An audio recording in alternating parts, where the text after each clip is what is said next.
Bruna aceitou um acordo pensando em salvar a avó doente. Júlio fez a proposta acreditando que nunca mais seria amado. O que nenhum dos dois imaginava é que, atrás de uma cortina branca e um piano esquecido, nasceria o tipo de amor que muda a alma e desafia até o tempo. Fica comigo. Essa história vai te provar que o destino sempre cobra o que o amor promete. Na manhã fria entre os vinhedos catarinenses de Içara, o cheiro de café fresco se misturava ao orvalho que ainda dormia sobre as folhas. O vento soprava manso pelas parreiras, e a casa de Bruna parecia acordar devagar, com aquele silêncio que só as manhãs do interior carregam. A chaleira chiava no fogão, e o rádio, em volume baixo, tocava uma canção antiga que Dona Zilda sempre pedia, uma daquelas que falam de amor e despedidas, mas terminam com esperança. Bruna Oliveira ajeitava a mesa com o mesmo cuidado de todos os dias, mesmo sabendo que quase não havia o que servir. Professora de literatura infantil, tentava dar aulas particulares para as crianças da vila, mas as contas vinham mais rápidas do que o dinheiro. A avó, Dona Zilda, adoecera meses antes. O diagnóstico de insuficiência cardíaca veio acompanhado de uma pilha de receitas e uma lista de remédios caros demais para quem já vendia bolo na feira aos domingos. Ainda assim, as duas insistiam em sorrir. "Não precisa me olhar com essa cara, minha filha", disse Dona Zilda, ajeitando o lenço sobre o cabelo ralo. "Eu ainda dou um baile em muita gente por aí." Bruna sorriu, fingindo acreditar. A avó era seu alicerce e seu espelho, teimosa, doce e corajosa. Mas os dias bons estavam ficando mais raros e as crises mais longas. Entre um gole de café e outro, o som do portão soou diferente naquela manhã.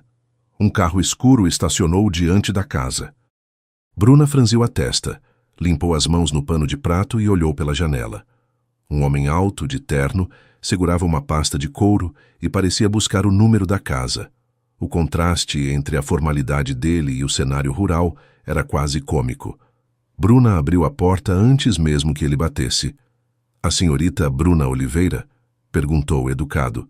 "Sou Roberto Nunes, da vinícola Encantos da Serra." Bruna assentiu, ainda confusa. A vinícola era conhecida na região. Comprava uvas dos pequenos produtores, mas ela nunca tivera contato direto com ninguém de lá. Roberto sorriu, estendendo um cartão. "Vim a pedido do Sr. Júlio Salles. Ele pediu que eu entregasse pessoalmente uma proposta bastante singular." A voz dele tinha a calma de quem sabia que o que vinha a seguir soaria improvável. Bruna o convidou para entrar, serviu café por gentileza e esperou. Roberto abriu a pasta, tirou um envelope branco e o colocou sobre a mesa. "O Sr. Júlio é o diretor da vinícola. Um homem discreto, muito respeitado, mas reservado. Ele soube da situação de sua avó." Bruna o interrompeu com delicadeza, sem esconder o desconforto. "E o que a vinícola tem a ver com isso?" "Ele deseja ajudá-la", respondeu Roberto com seriedade. "Quitar as dívidas da propriedade e custear todo o tratamento médico de Dona Zilda." Bruna arregalou os olhos. "Isso não faz sentido." "Por quê?" Roberto respirou fundo. "Em troca, ele pede que a senhorita aceite um casamento civil simbólico e permaneça na vinícola por 30 dias. O café esfriou no instante em que o silêncio se instalou. Dona Zilda, da poltrona, parou de bordar. "Como é que é?" perguntou a idosa, quase rindo. "Casamento?" Roberto assentiu. "É simbólico, senhora. Um contrato particular, sem obrigações conjugais. Há apenas uma condição. Durante esse período, o casal deverá se encontrar todas as noites às 9 horas, separados por uma cortina branca." Bruna piscou algumas vezes, tentando entender se era uma piada. "Isso é sério?" "Totalmente. O Sr. Júlio é um homem de honra, mas sofreu." Ele hesitou. "Perdas profundas. Desde então, evita ser visto. Não recebe ninguém diretamente." Bruna recostou-se na cadeira. O relógio da parede marcava 10 da manhã, mas o tempo parecia suspenso. "Se eu recusar?" Roberto respondeu com delicadeza. "Então ele desejará boa sorte e se retirará completamente." Dona Zilda olhou para a neta. O olhar dizia tudo. Nós não temos mais tempo. Bruna sentiu o peito apertar. A cabeça rodava entre orgulho e desespero. Ele está me comprando? Murmurou sem olhar para ninguém. Não. Roberto manteve o tom firme. Está oferecendo ajuda. Mas sim, é uma proposta incomum. Bruna levantou-se e foi até a janela. Lá fora, as folhas brilhavam sob o sol e o vento espalhava o cheiro doce das uvas. Tudo parecia tão normal que a vida, por um segundo, pareceu zombar dela. E se eu aceitar? Perguntou sem se virar. Amanhã, ao meio-dia, o carro virá buscá-la. Roberto recolheu os papéis e deixou o contrato sobre a mesa. Ele pediu que a senhora pense com calma. Dona Zilda segurou a mão da neta. Às vezes Deus escolhe caminhos estranhos para levar a gente até onde precisa estar. Bruna abaixou a cabeça. Amava a avó mais do que a própria vida. Se aquele contrato era o preço da esperança, pagaria. Com medo, mas pagaria. Diga a ele que aceito, respondeu num sussurro. Roberto assentiu, respeitoso, e saiu. O carro se afastou levantando um leve rastro de poeira. Bruna ficou olhando pela janela até o som desaparecer. Na mesa, o contrato parecia mais pesado do que papel. Ela o pegou, passou os dedos pelas linhas e leu as palavras compromisso temporário e acordo de convivência. Tudo parecia formal, racional, quase frio, até chegar à última cláusula. Encontros noturnos às 9 horas, separados por uma cortina branca. Ela respirou fundo, guardou o contrato e foi até o quarto da avó. Dona Zilda já cochilava, com o bordado caindo no colo. Bruna ajeitou o cobertor e beijou-lhe a testa. No rádio a música mudou. A cantora dizia baixinho que o amor às vezes chega disfarçado de milagre. Bruna sorriu com tristeza. Na parede, o relógio marcava 9 horas em ponto. O tic-tac ecoava pela casa, como se o tempo tivesse acabado de começar a contar uma nova história. Bruna achava que estava apenas fazendo um acordo racional, mas o que ela não imaginava era que aquele sim mudaria completamente o rumo da vida que acreditava ter sob controle. Na tarde seguinte, a estrada de Içara parecia um fio cinza entre parreirais úmidos e silenciosos. A chuva havia parado, mas o chão ainda brilhava como vidro. Dentro do carro, Bruna observava as colinas se afastando, tentando decifrar o rumo que a vida tomava. Na bolsa, o contrato parecia mais pesado que qualquer mala. Quando o veículo subiu o último morro, ela viu, pela primeira vez, a vinícola Encantos da Serra. A construção se erguia imponente sobre o vale, com varandas de madeira escura, janelas altas e uma torre lateral que lembrava antigas casas coloniais. O portão se abriu devagar, rangendo com elegância. O cheiro de terra molhada se misturava ao aroma doce das uvas maduras. Roberto estacionou o carro diante da escadaria principal e saiu primeiro, ajeitando o paletó. A senhora será recebida por Dona Lídia Valença, governanta da casa, disse ele, abrindo a porta. Está tudo preparado para sua estadia. Bruna desceu devagar, ajustando o casaco e o olhar. O vento frio lhe bateu no rosto, e por um instante ela quis voltar. Mas a lembrança da avó sorrindo, antes de ela partir, a manteve firme. A porta principal se abriu antes que ela batesse. Uma mulher de cabelos grisalhos, impecavelmente penteados, surgiu com um sorriso que misturava carinho e comando. Seja bem-vinda, querida. Eu sou Dona Lídia. Aqui ninguém precisa anunciar visita. Disse com aquele tom que transformava qualquer frase em acolhimento. Bruna retribuiu o sorriso. Obrigada. O lugar é lindo. Lindo e grande demais, respondeu a governanta rindo. Dá até eco quando a gente fala sozinha. A entrada tinha piso de madeira encerada, quadros antigos nas paredes e um perfume leve de lavanda. Um relógio de pêndulo marcava o tempo com paciência. Tudo ali parecia guardar lembranças, inclusive o silêncio. Dona Lídia a conduziu pelos corredores, apresentando os cômodos. Aqui é a sala de jantar. O Sr. Júlio faz as refeições sozinho, sempre às 8. Parou, medindo as palavras. Ele é um homem reservado. Prefere o piano à conversa. Bruna fingiu naturalidade. Entendo. Que o Sr. Roberto deve ter explicado as regras, completou a governanta. Às 9, o Sr. Júlio toca. Você poderá ouvir, mas não o verá. É um homem de hábitos fixos. Sim, ele me explicou, respondeu Bruna, tentando disfarçar o desconforto. Ótimo. Se precisar de algo, basta chamar. Eu durmo aqui no anexo. Dona Lídia parou diante de uma escada e apontou o andar de cima.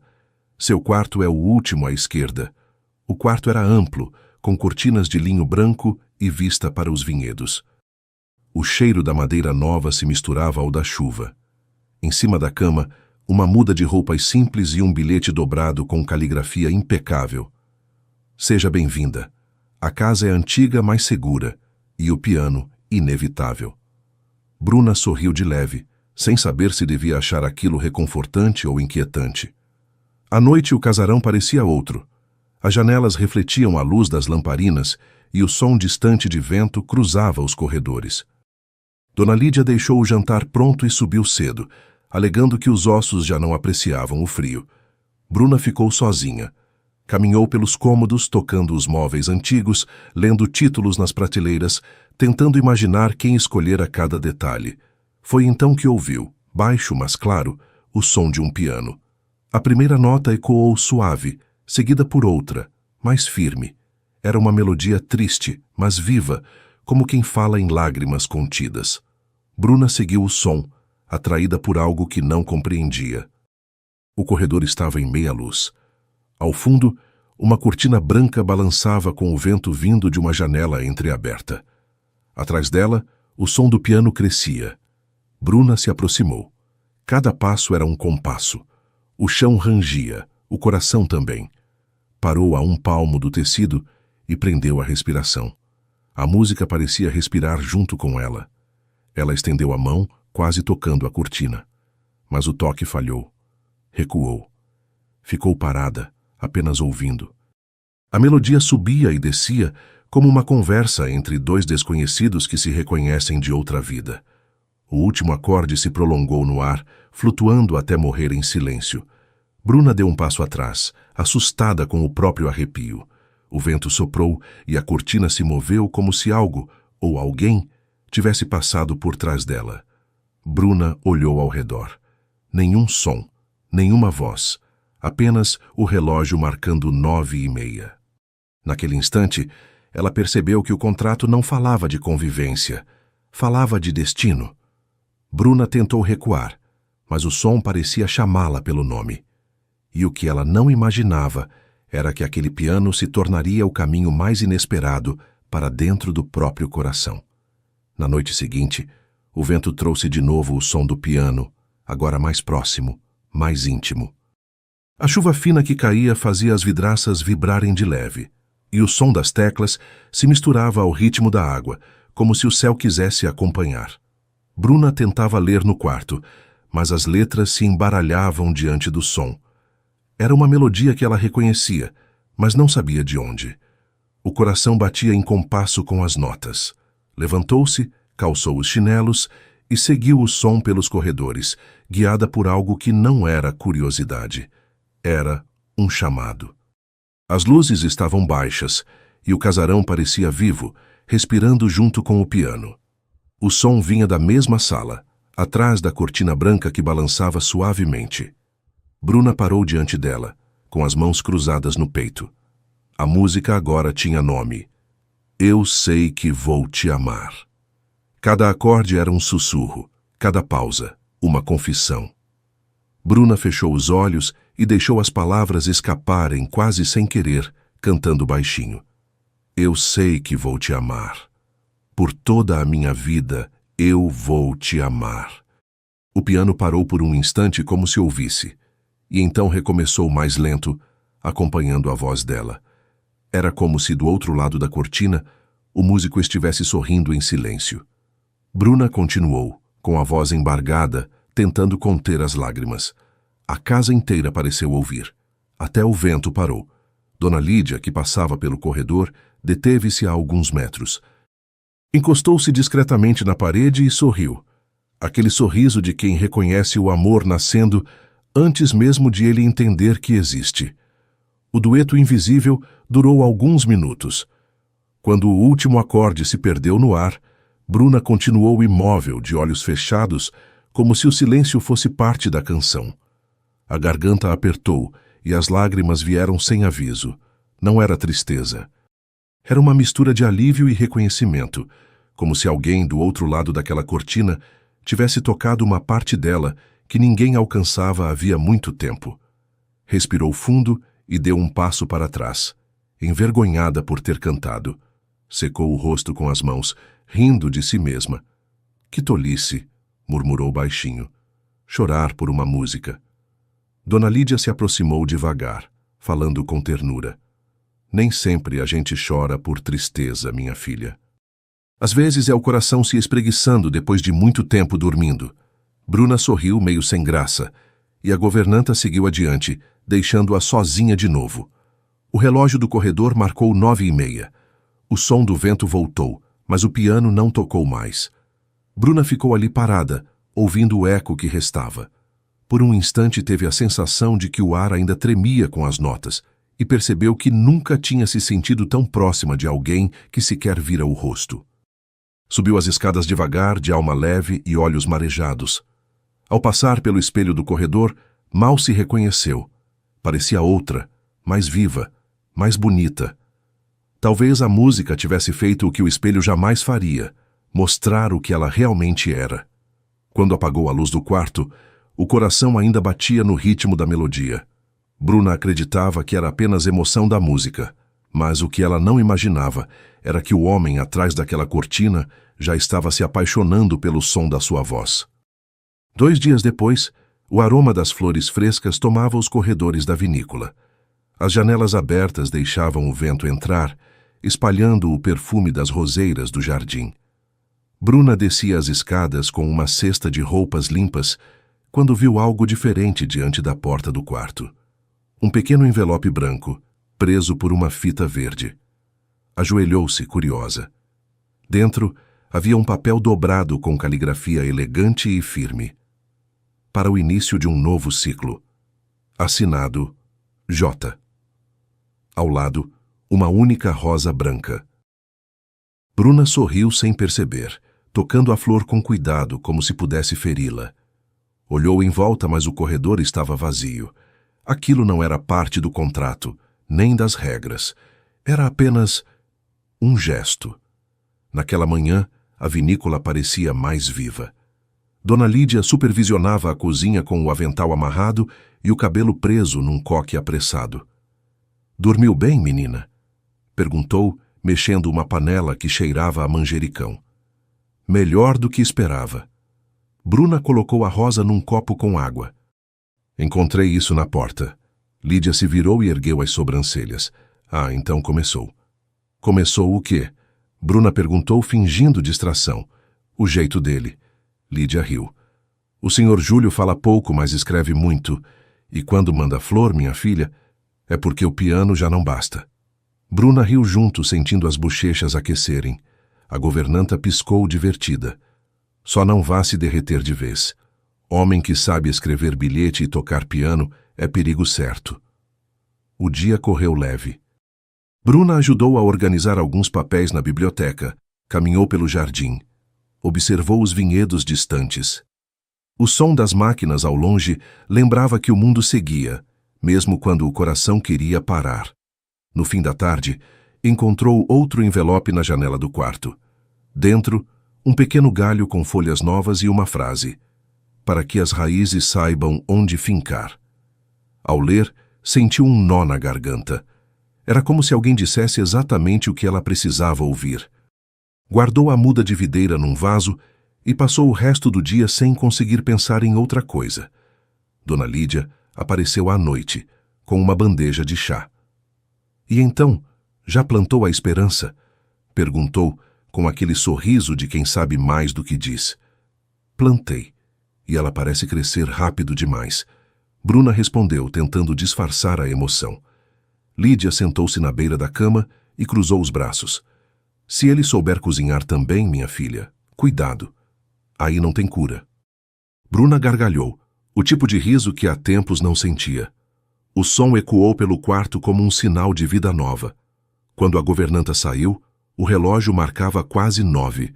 Bruna sentou-se à beira da cama e esperou, o coração acelerado.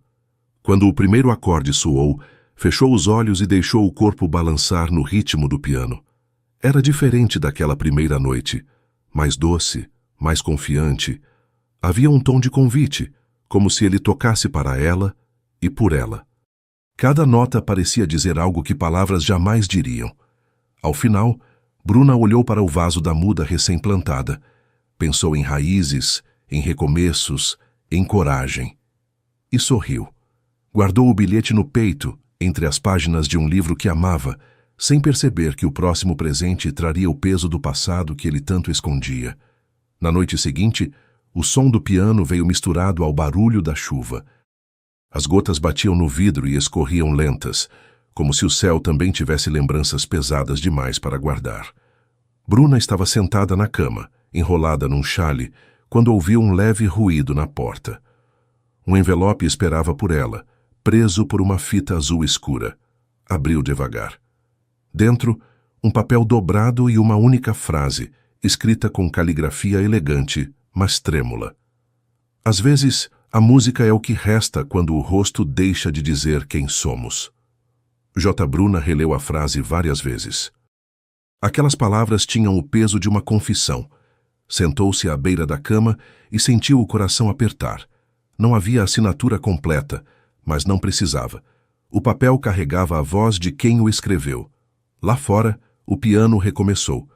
As notas vinham quebradas, hesitantes, como se os dedos buscassem algo que o coração ainda não permitia tocar.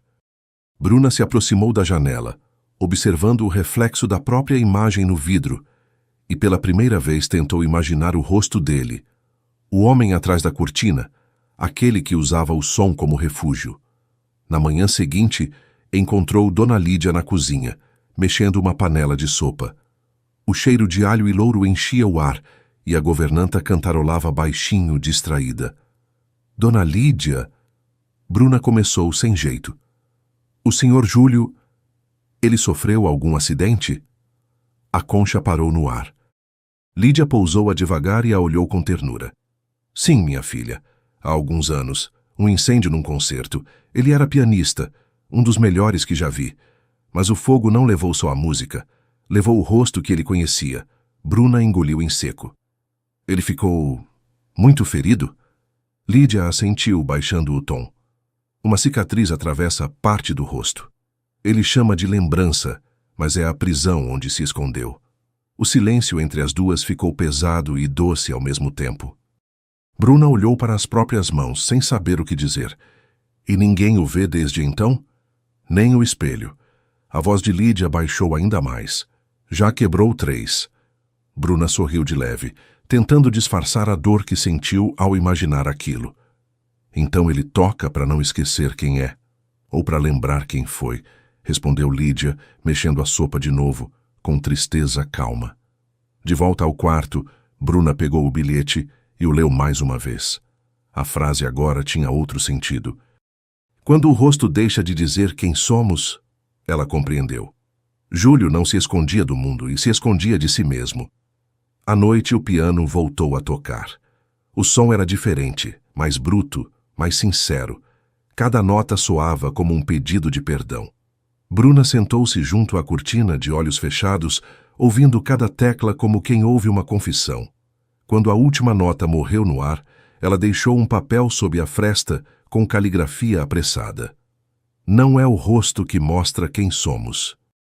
É o que fazemos quando o espelho quebra. Ela subiu as escadas com um sorriso sereno, sem perceber que aquele bilhete seria o último antes da tempestade. Bruna fechou o bilhete com cuidado, sem imaginar que o passado que ele tentava esconder estava prestes a bater à porta da vinícola. 2 dias depois, o sol tímido trouxe uma visitante indesejada a Encantos da Serra. O portão rangeu, o som de salto ecoou no pátio, e antes mesmo que o relógio marcasse 10, a tranquilidade da casa já havia se quebrado. Bruna, que organizava livros na biblioteca, viu pela janela a chegada de uma mulher alta, impecável, de sorriso ensaiado e olhar afiado. O perfume dela antecedia as palavras, doce e forte o bastante para dominar o ar. Ao lado, um homem de terno claro, pasta nas mãos e expressão de quem entra onde não foi convidado. Dona Lídia, que vinha pelo corredor, parou bruscamente. "Que os anjos nos protejam", murmurou cruzando os braços. "Quem é ela?", perguntou Bruna. "Laura Figueiredo, ex-noiva de Júlio." O nome saiu como quem pronuncia uma lembrança amarga. "E aquele é Renato Salles, primo do Sr. Júlio. Se vieram juntos é porque a Paz resolveu tirar férias." A porta se abriu. Laura entrou sorrindo, com o brilho de quem se acha dona da casa.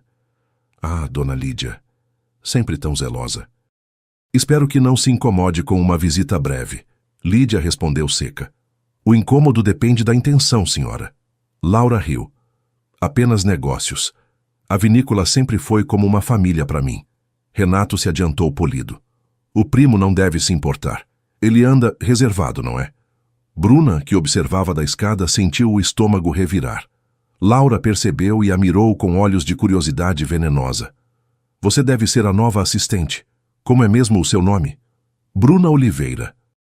"Que gracinha", respondeu Laura, estendendo a mão. "O Sr. Júlio sempre teve bom gosto." O veneno estava disfarçado de elogio e Bruna percebeu. Sorriu por educação, mas a voz falhou. Dona Lídia interferiu, firme. "O Sr. Júlio não está disponível agora." Laura deu uma risadinha curta. "Imagino, desde o acidente ele nunca mais foi o mesmo. Alguns espelhos são cruéis demais com certas pessoas." Bruna congelou. A palavra espelho atravessou o ar como faca. Laura percebeu o efeito e sorriu, satisfeita. Renato completou.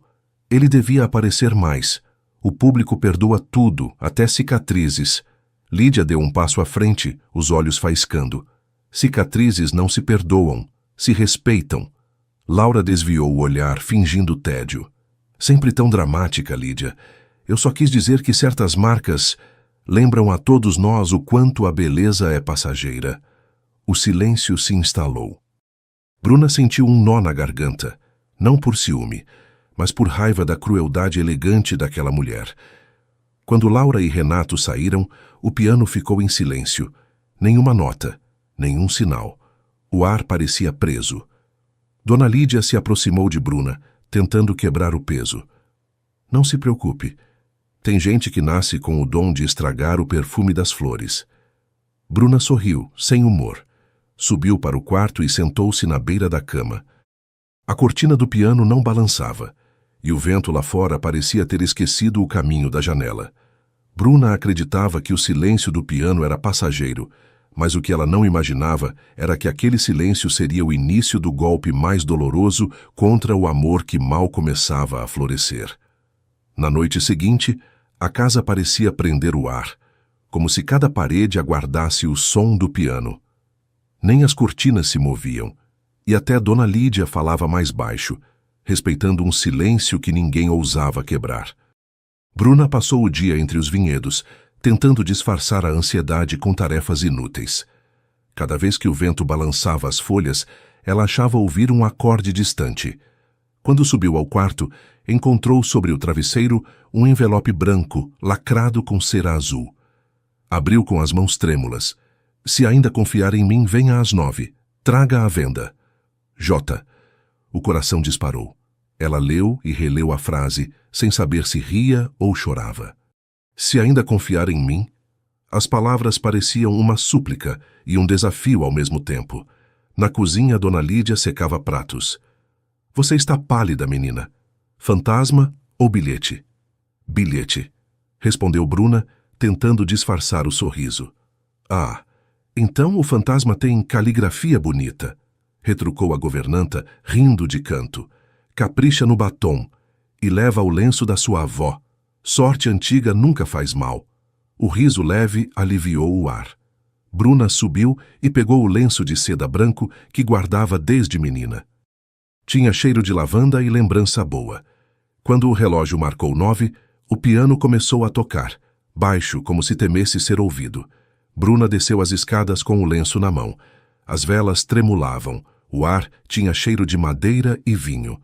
Parou diante da cortina. Amarrou o lenço sobre os olhos. A escuridão veio suave, quase reconfortante. Ouviu o som de passos e a música cessou. "Está com medo?" perguntou a voz dele, baixa, rouca. "Um pouco." Ela sorriu. "Mas não é o medo que manda em mim." Ele respirou fundo. Um passo, depois outro. Bruna sentiu o ar mudar quando ele ficou próximo. A mão dele tocou a dela, firme, mas trêmula. O gesto hesitou por um segundo, como se pedisse perdão por existir. Ela apertou de volta, em silêncio. A outra mão dele subiu devagar até o rosto dela. Os dedos pararam no queixo e o polegar desenhou o contorno dos lábios. O toque tinha reverência, medo e desejo. Bruna sentiu o coração acelerar. "Por que está tremendo?" sussurrou. "Porque há coisas que nem a música conseguiu esconder", disse ele com a voz falhando. Ela entendeu sem precisar ver. A vergonha ainda vivia nele, presa à cicatriz que não ousava mostrar. "Então me deixa sentir", disse Bruna, levando a mão dele ao próprio rosto. "Não quero saber o que o espelho diz. Quero ouvir o que o teu silêncio guarda." Júlio riu baixinho, o som misto de alívio e incredulidade. E antes que a dúvida pudesse voltar, ele a beijou. O beijo foi lento, calmo, cheio de verdade. Nenhuma pressa, nenhum disfarce. Era como se o mundo inteiro tivesse parado para assistir dois corações aprenderem a respirar juntos. Ela sentiu o gosto de vinho e a ternura de quem reaprende o amor. Quando se afastou, ainda vendada, Bruna sussurrou. "Agora eu te vi." Ele riu, a voz embargada. "Mas você não me olhou." "Olhar é pouco para o que eu senti", respondeu ela com firmeza doce. Por um instante, o silêncio entre eles foi tão puro que o som da chuva pareceu aplauso. Bruna acreditava que depois daquele beijo, nada mais poderia separá-los. Mas o que ela não previa era que Laura e Renato já tramavam o golpe que colocaria à prova tudo o que os dois haviam construído. Na tarde seguinte, o sol voltou a brilhar, mas a casa parecia fria como um copo esquecido. O vento corria pelos parreirais, levando embora o calor e trazendo um silêncio pesado, desses que anunciam o início de alguma perda. Bruna descia as escadas com um caderno nas mãos quando ouviu vozes no salão principal. Parou hesitante. Laura e Renato conversavam baixo, rodeados de papéis, taças e intenções mal disfarçadas. "Ele é vulnerável, Renato", dizia Laura, ajeitando o cabelo com a calma de quem já venceu antes. "Vive escondido, cheio de culpa. Um empurrão, e ele duvida até do próprio reflexo." "E a moça?" perguntou o primo, com um meio sorriso. "A professora?" Laura saboreou o título como se fosse um doce azedo. "Ingênua. Aceitou esse arranjo por necessidade, não por amor. Só um tolo acharia o contrário." Renato riu. "E o tolo é o meu primo." Bruna recuou um passo, o coração apertado. Aquela conversa soava errada, mas o veneno da dúvida é rápido demais. À noite, ela esperou o piano. As 9 chegaram e passaram. Nenhuma nota. O corredor parecia maior, o relógio mais lento. Quando finalmente ouviu passos, não era música, era Lídia. A governanta trazia um envelope. "Deixaram isto para você." E saiu sem dizer mais nada. Bruna abriu o bilhete. "Preciso de silêncio. J. Uma única linha. Sem explicação, sem ternura. A ausência de palavras doía mais do que qualquer frase dura." Do outro lado da cortina, Júlio também lia algo. Uma carta que Laura deixara cair por engano, onde dizia que Bruna comentara sobre os benefícios do acordo e o quanto precisava garantir o futuro. As palavras eram falsas, mas perfeitas para machucar. O piano permaneceu fechado, Júlio trancado no próprio orgulho. No corredor, Lídia cruzou com Laura e soltou, num tom que soava casual, mas vinha afiado. "Cuidado, minha senhora. O perfume que engana demais acaba intoxicando quem o usa." Laura sorriu. "Sempre poética, Lídia. Mas me diga, o amor sobrevive sem desconfiança?" "O seu não sobrevive nem com ela", respondeu a governanta virando as costas. Bruna passou a noite acordada olhando a cortina. Imaginava o outro lado, o piano imóvel, e o homem que agora se afastava por acreditar numa mentira. Bruna acreditava que o amor era forte o bastante para resistir a tudo, mas não fazia ideia de que a mentira que Laura acabava de plantar germinaria rápido e sufocaria o que ainda florescia entre ela e Júlio. Na manhã seguinte, o piano emudeceu e o som mais alto da casa passou a ser o tic-tac do relógio na parede. A música, que antes preenchia os corredores como uma respiração viva, havia desaparecido. A ausência era tão pesada que até o ar parecia hesitar antes de se mover. Bruna caminhava pelos corredores como quem busca um eco. As cortinas estavam imóveis, o piano coberto por um lençol. Nem mesmo as velas haviam sido acesas naquela noite. A casa parecia ter esquecido que existia vida ali dentro.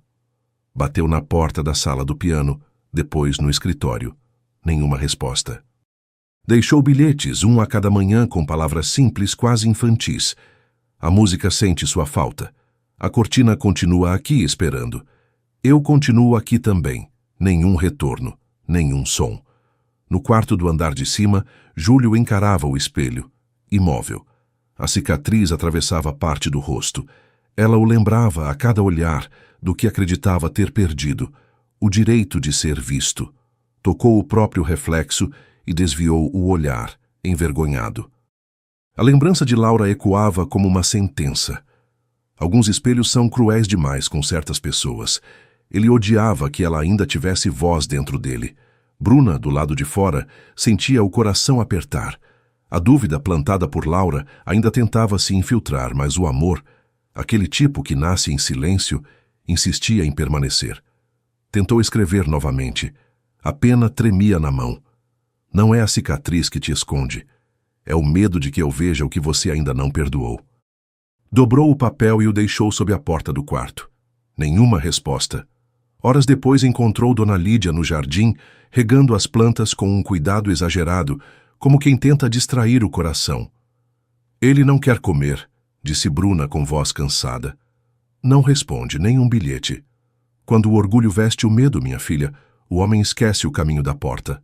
Respondeu Lídia, mexendo na terra. O amor dele precisa aprender a andar sem muletas. E o meu? Perguntou Bruna, num riso triste. O seu já anda descalço faz tempo. As duas se olharam e sorriram de leve. Naquela noite, Bruna foi até o corredor da cortina. Parou diante do pano imóvel. O vento não passava. O ar era pesado. Sentou-se no chão, encostada na parede, e ficou ali, em silêncio. Horas se passaram. O relógio marcou 11. Depois, meia-noite. Nenhuma nota, nenhuma palavra, apenas o som distante da chuva recomeçando. No quarto, Júlio continuava sentado, o rosto entre as mãos. Tinha o piano à frente, mas não ousava tocar. Cada tecla parecia acusá-lo. Queria escrever, mas não havia mais o que dizer. O medo e a vergonha o haviam trancado dentro de si. Bruna acreditava que o silêncio era uma pausa, mas não imaginava que era a despedida de um homem prestes a desaparecer outra vez no escuro que jurara nunca mais habitar.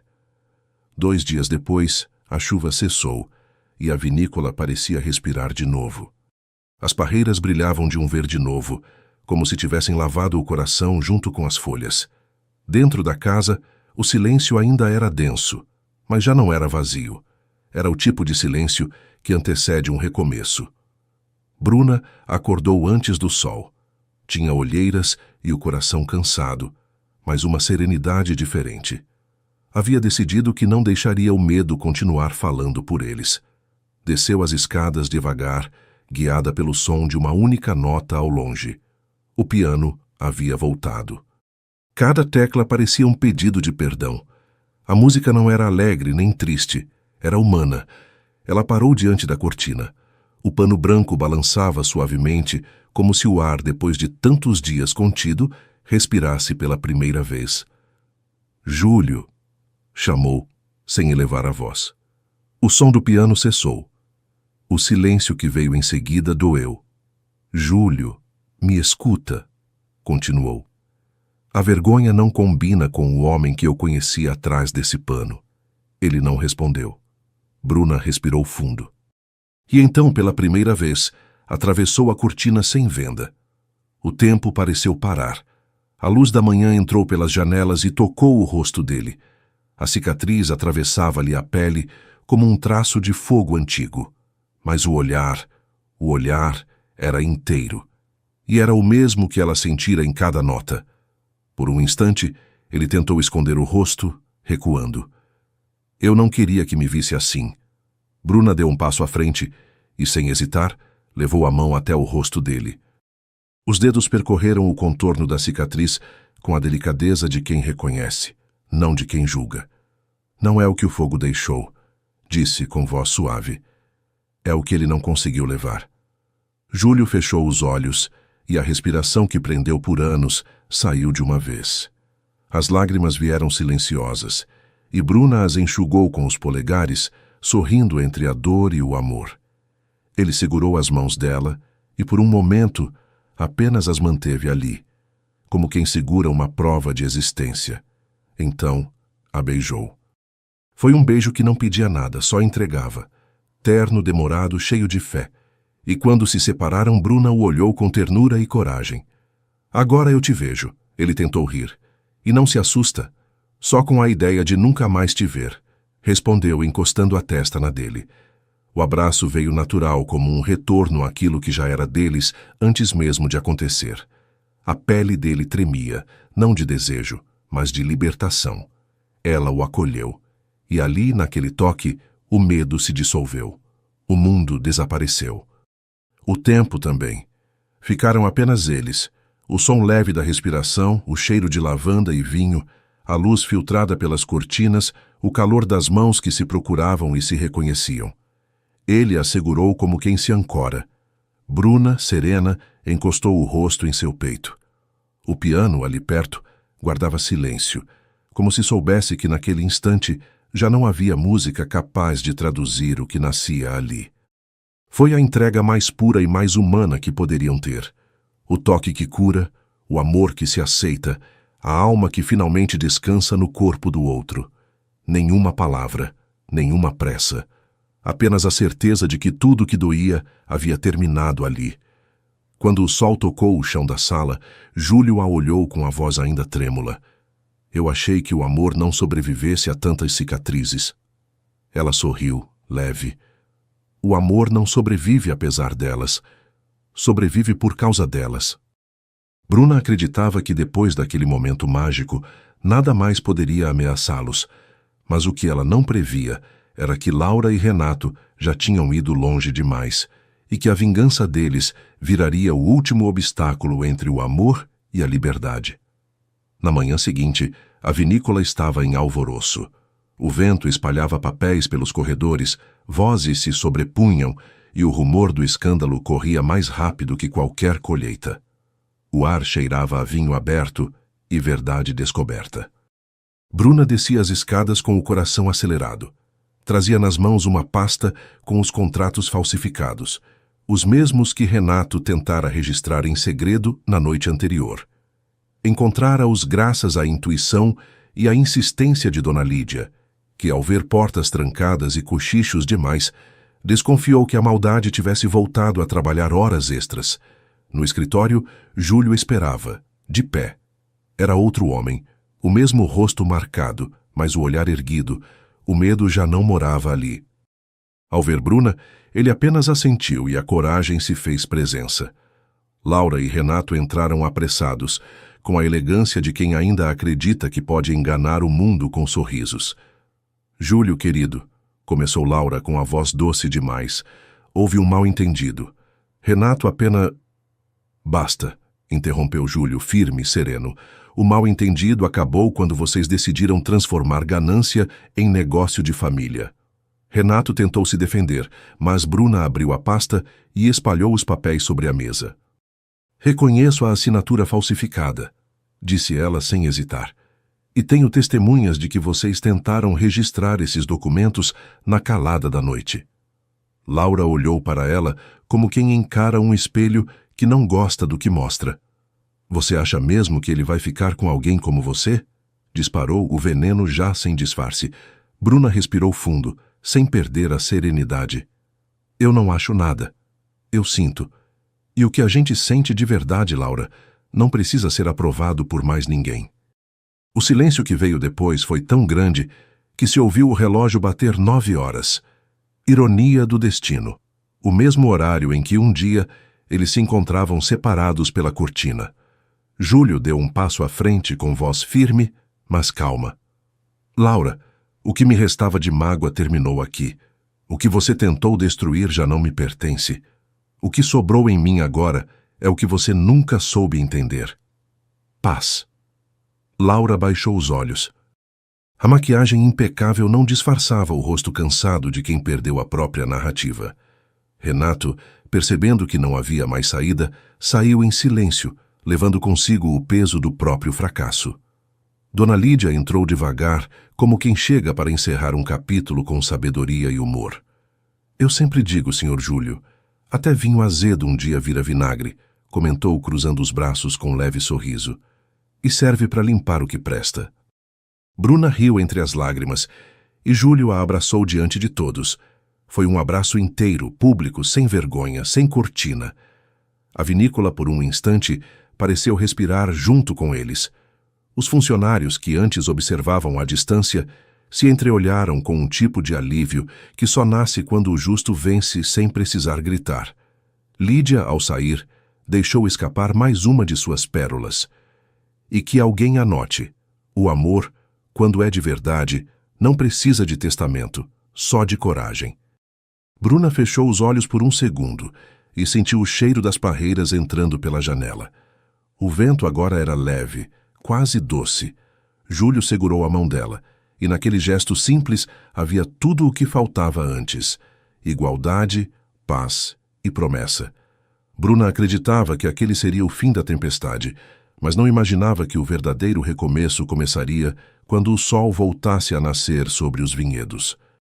O tempo passou como o vento sobre as parreiras, leve, paciente e cheio de histórias guardadas entre as folhas. A vinícola em Cantos da Serra renasceu, e com ela tudo o que o amor havia curado. As janelas, antes fechadas, agora permaneciam abertas, e o som do piano de Júlio se espalhava por todos os cômodos, como bênção. Meses depois do escândalo, a vida havia voltado ao ritmo do coração. Bruna e Júlio se casaram em uma cerimônia discreta, entre amigos e trabalhadores da vinícola. Nenhum luxo, nenhum exagero. Apenas a verdade de dois corações que aprenderam a se ver além das aparências. O véu foi leve, o sorriso sincero, e o sol, generoso, parecia abençoar o que o tempo demorou a unir. Bruna, agora diretora dos projetos sociais da vinícola, enchia os dias com risadas de crianças e o cheiro de tinta fresca das oficinas que criou. A antiga professora havia se transformado em uma mulher de propósito, tão firme quanto doce, tão humana quanto sábia. Sua voz guiava jovens e senhoras, ensinando que coragem também é um tipo de amor. Júlio, liberto da vergonha, voltou ao piano com outro olhar. Já não tocava para esconder a dor, mas para agradecer. Cada nota era um recomeço, cada melodia um agradecimento silencioso ao destino que o fez atravessar uma cortina para encontrar a paz. De vez em quando, ele parava no meio da música e dizia, sorrindo para o nada: "Ela ainda desafina quando canta comigo, mas é o som mais bonito que já ouvi." Dona Lídia continuava firme, caminhando pelos corredores como uma guardiã de histórias. Tinha orgulho do que via e o humor de sempre. Quando alguém elogiava o novo casal, ela soltava com aquele brilho maroto: "Eu sabia. O amor é teimoso, mas quando resolve ficar, nem vento leva." Dona Zilda, recuperada, passava as tardes perto do piano. Às vezes dormia ouvindo Júlio tocar, outras vezes apenas sorria, certa de que sua neta havia encontrado o tipo de amor que não se mede em promessas, mas em presença. Os dias se misturaram a risadas, colheitas e música. O tempo curou o que restava, e o silêncio virou conforto. A vinícola, antes casa de segredos, tornou-se abrigo de alegria. E quando o sol se punha sobre os vinhedos, Bruna e Júlio caminhavam lado a lado, sem palavras, como quem entende que o amor não precisa ser dito o tempo todo, precisa só continuar sendo vivido. Bruna Oliveira e Júlio Salles descobriram que o amor verdadeiro não nasce do que é perfeito, mas do que resiste. E que algumas cicatrizes não marcam, ensinam. No fim, o destino não quis apenas uni-los, quis curá-los. E entre o som do piano, o perfume do vinho e o calor de uma casa em paz, eles entenderam que o maior encanto da Serra sempre foi este: amar, sem cortinas. Se esse amor te lembrou do que a vida tem de mais bonito, inscreva-se no canal e fica com a gente. Diz de onde você está ouvindo. Quero imaginar essa história te alcançando aí, com o cheiro de café, o calor do sol e um abraço de quem acredita no amor de novo. Que Deus abrace o teu coração e sopre calma sobre o que ainda espera dentro de ti. A gente se encontra no próximo vídeo, porque o amor, quando é de verdade, sempre encontra um novo amanhecer.